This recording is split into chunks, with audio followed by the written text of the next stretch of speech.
மாண்புமிகு இதய தெய்வம் புரட்சி தலைவி அம்மா அவர்கள் சொன்னதை போல எத்தனை நூற்றாண்டுகள் ஆனாலும் கழகம் வெற்றி நடை வீர நடை போடும். அவர் முதலமைச்சராக இருக்கும் பட்சத்தில் தான் இந்த கொடநாடு கொள்ளை அந்த சமயத்தில் நடந்தது. திமுக அரசானது அம்மா உணவகத்தை மெல்ல மெல்ல சும்மா பேருக்கு தான் பண்றாங்க. அம்மாவுடைய உணவகத்தை எல்லா இடத்துலயுமே க்ளோஸ் பண்றாங்க, லாக் பண்ணியிருக்காங்க. குரங்கு கையில் பூமாலை கொடுத்தால் எப்படி இருக்கும்? அப்படி இருக்குது இன்றைய அனைத்து இந்திய அண்ணா திராவிட முன்னேற்ற கழகத்தினுடைய நிலைமை. ஆனா கீழே விழுந்தாலும் மீசையில மண் ஓட்டாம பேசுற ஒரே ஆள் கொடநாடு வழக்கில் சசிகலா அப்புறம் இபிஎஸ் அவர்களை உயர்நீதிமன்றம் விசாரிக்கிறதுக்கு அனுமதி வழங்கியிருக்காங்க. இதை நீங்கள் எப்படி பார்க்குறீங்க? கொடநாடு கொள்ளை வழக்கில் வந்து பார்த்தீங்கன்னா ஏற்கனவே திரு எடப்பாடி பழனிசாமி அவர்கள் முதலமைச்சராக இருந்தார். அவர் முதலமைச்சராக இருக்கும் பட்சத்தில் தான் இந்த கொடநாடு கொள்ளை அந்த சமயத்தில் நடந்தது. இவர் எத்தனையோ இதை வந்து மறைக்கலாம். ஆனால் கடவுள்னு ஒருத்தர் இருக்கிறார். கண்டிப்பாக நாங்கள் வணங்கக்கூடிய இதய தெய்வம் புரட்சி தலைவி அம்மா அவர்கள் கோயிலாக நினைக்கக்கூடிய அந்த கொடநாடு பங்களா, அம்மா அவர்கள் தேர்தல் களத்தில் பணியாற்றிவிட்டு ஓய்வெடுக்கலாம் என்று வந்து வரக்கூடிய ஒரு அருமையான ஒரு பகுதி தான் இந்த கொடநாடு எஸ்டேட்டு. அந்த கொடநாடு எஸ்டேட்டை வந்து நாங்கள் வந்து அம்மாவை வாழ்ந்த இதை வந்து நாங்கள் கோயிலாக நினைக்கிறோம்.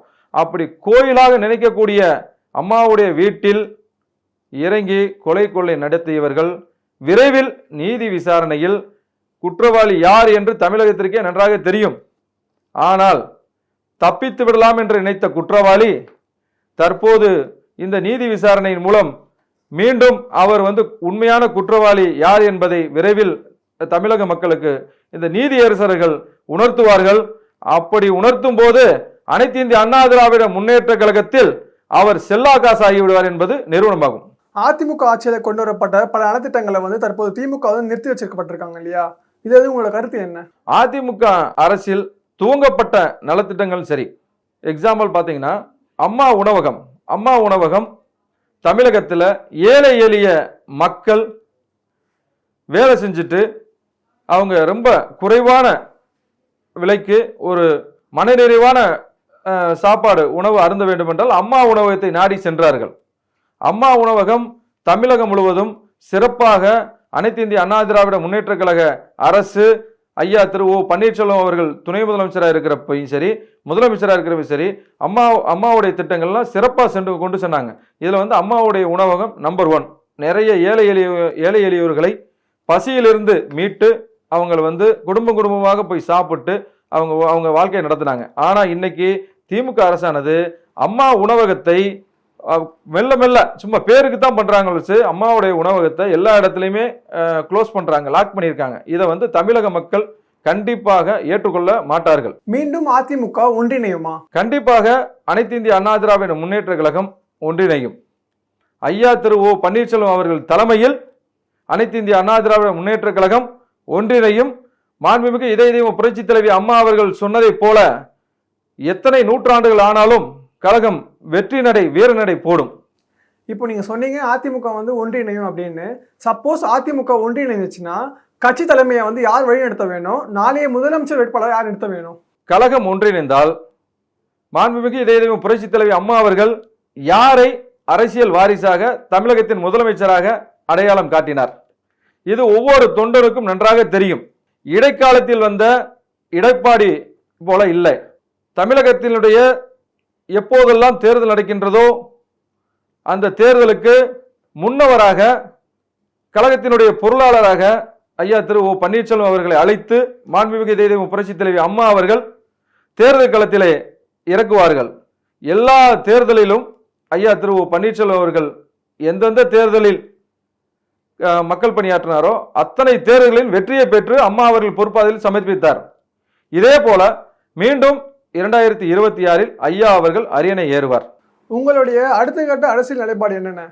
அனைத்து இந்திய அண்ணா திராவிட முன்னேற்ற கழகத்தை எதற்காக ஆரம்பித்தார்? புரட்சி தலைவர் எம்ஜிஆர் அவர்கள் அனைத்து இந்திய அண்ணா திராவிட முன்னேற்ற கழகத்தை ஆரம்பிக்கும் போது இது தொண்டர்களுக்கு உண்டான இயக்கம். திராவிட முன்னேற்ற கழகத்திலிருந்து புரட்சி தலைவர் எம்ஜிஆர் அவர்களை கலைஞர் வெளியேற்றுகிறார். அப்பொழுது புரட்சி தலைவர் எம்ஜிஆர் அவர்கள் இது தொண்டனுக்கான இயக்கம், இது தொண்டர்களின் இயக்கம் என சூளுரைத்து தமிழக மக்களுக்காக இந்த இயக்கத்தை ஆரம்பித்தார். இந்த இயக்கமானது புரட்சித் தலைவர் எம்ஜிஆருக்கு பிறகு மாண்புமிகு இதய தெய்வம் புரட்சித் தலைவி அம்மா அவர்களும் இதை தொண்டர்களுக்கு உண்டான இயக்கமாகத்தான் இயக்கி வந்தார்கள். ஆனால் தற்பொழுது பதவி வெறி பிடித்த எடப்பாடி பழனிசாமி இந்த கட்சி தனக்கு மட்டுமே சொந்தம். இவர் எங்கிருந்து வந்தாரு? 2016க்கு முன்னால எடப்பாடி பழனிசாமி இருந்த இடம் எங்கன்னு பாத்தீங்கன்னா அமைச்சரவையில் கடைசியா இருக்கும். எடப்பாடி பழனிசாமிங்கிறது தமிழ்நாட்டு மக்களுக்கு யாருன்னு தெரியாது. இந்த இருக்கக்கூடிய எம்எல்ஏல அவர் ஒரு எம்எல்ஏ இருந்தாப்ல. ஆனால் பதவி விடுத்த பழனிசாமி அனைத்து இந்திய அண்ணா திராவிட முன்னேற்ற கழகம் எப்படி போனாலும் பரவாயில்ல, நமக்கு பொதுச் செயலாளர் பதவி முக்கியம், தனக்கு பொதுச் செயலாளர் பதவி மட்டும் இருந்தால் போதும், கழகத்தில் 10 பேர் இருந்தாலும் பரவாயில்ல, இந்த லேபிள் அனைத்து இந்திய அண்ணா திராவிட முன்னேற்ற கழகம் என்ற ஒரு மாபெரும் இயக்கமான கட்சியின் பெயரும் சின்னமும் நம்மளுக்கு இருந்தால் போதும், கட்சி தோற்றாலும் பரவாயில்லை, ஜெயிச்சாலும் பரவாயில்லை, எப்படி போனாலும் பரவாயில்லை என்று நினைத்து எடப்பாடி பழனிசாமி இன்று கட்சியை சின்னாமணமாக்கியுள்ளார். ஒவ்வொரு தொண்டனும் தமிழகத்தில் இருக்கிற 1.5 கோடி தொண்டனும் இன்று மனக்குமுறலுடன் உள்ளோம். அம்மா அவர்கள் வழிநடத்தி செல்லக்கூடிய இந்த மாபெரும் இயக்கமானது இன்று சீரழிந்து சின்னாபனமாகி உள்ளது. குரங்கு கையில் பூமாலை கொடுத்தால் எப்படி இருக்கும்? அப்படி இருக்குது இன்று அனைத்து இந்திய அண்ணா திராவிட முன்னேற்ற கழகத்துடைய நிலைமை. இந்த நிலையை சரி செய்து மாண்புமிகு இதய தெய்வம் புரட்சி தலைவி அம்மா அவர்களுடைய ஆட்சியை தமிழகத்தில் கொண்டு வரணும். 1.5 கோடி தொண்டர்களை ஒன்றிணைக்க வேண்டும். ஒன்றிணைத்து மீண்டும் அனைத்து இந்திய அண்ணா திராவிட முன்னேற்ற கழகம் தொண்டனின் கட்சியாக மாற்ற வேண்டும். மீண்டும் ஆட்சி கட்டிலில் அமர செய்ய வேண்டும் என்று ஒவ்வொரு நாளும் ஒவ்வொரு பொழுதும் ஐயா திரு ஓ பன்னீர்செல்வம் அவர்கள், கழகத்தினுடைய ஒருங்கிணைப்பாளர், தமிழகத்தினுடைய முன்னாள் முதலமைச்சர் ஐயா திரு ஓ பன்னீர்செல்வம் அவர்கள் தினமும் அரும்பாடுபட்டுக் கொண்டிருக்கின்றார். ஐயா அவர்கள் வைக்காத பதவியே கிடையாது. அம்மா அவர்கள் அனைத்தையும் ஐயா அவர்களுக்கு கொடுத்து விட்டு சென்றுள்ளார். திரும்பவும் ஏன் அவர் இவ்வளவு தூரம் தொண்டர்களுக்காக பாடுபடுறாரு? இதை சற்று சிந்தித்து பார்க்க வேண்டும். தொண்டர்களுடைய இயக்கத்தை மீண்டும் தொண்டனுக்கே கொடுக்க வேண்டும். அதிகார பலம், ஆட்சி பலம் அனைத்தையும் அம்மா அவர்கள் நினைத்ததை போல தமிழக மக்களுக்கு எல்லா நலத்திட்டங்களையும் கொண்டு செல்ல வேண்டும். தொண்டனின் ஆட்சி திரும்பவும் 2026 அமைக்கப்பட வேண்டும். அம்மா அவர்கள் நினைத்ததை தான் செய்து முடிக்க வேண்டும் என்று ஒவ்வொரு நாளும் ஒவ்வொரு பொழுதும் எண்ணிக்கொண்டு இந்த கட்சியை ஒருங்கிணைக்க ஐயா கழகத்தினுடைய ஒருங்கிணைப்பாளர் ஐயா திரு பன்னீர்செல்வம் அவர்கள் முயற்சி எடுத்துக் கொண்டிருக்கின்றார். இந்த முயற்சியானது மாபெரும் வெற்றி அடையும் விரைவில். ஐயா அவர்கள் எந்த ஒரு யுத்தத்தையும் ஆரம்பித்தால் அந்த யுத்தத்தில் கண்டிப்பாக ஐயா அவர்கள் வெற்றி அடைவார். இதுல மாற்று கருத்தே கிடையாது. ஏன் இதை நான் சொல்றேன் அப்படின்னா, புரட்சித் தலைவி அம்மா அவர்கள் அடையாளம் காட்டப்பட்டவர் ஐயா அவர்கள். சிலர் அரசியலே என்னவென்று தெரியாமல் ஒரு பதவியை, இடைக்காலத்தில் வந்த பதவியை பெற்றுக்கொண்டு இன்று நாங்கள் தான், நான் தான் அப்படிங்கிறார். சரி பரவாயில்ல, நான் தான் சொல்றீங்க. ஒரு தேர்தலே வெற்றி பெற்றிருக்கீங்க எடப்பாடி பழனிசாமி.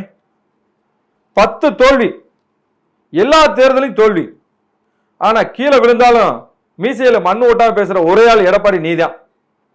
உண்மையிலே சொல்றோம், இந்த கட்சியை விட்டு ஓடி போயிரு.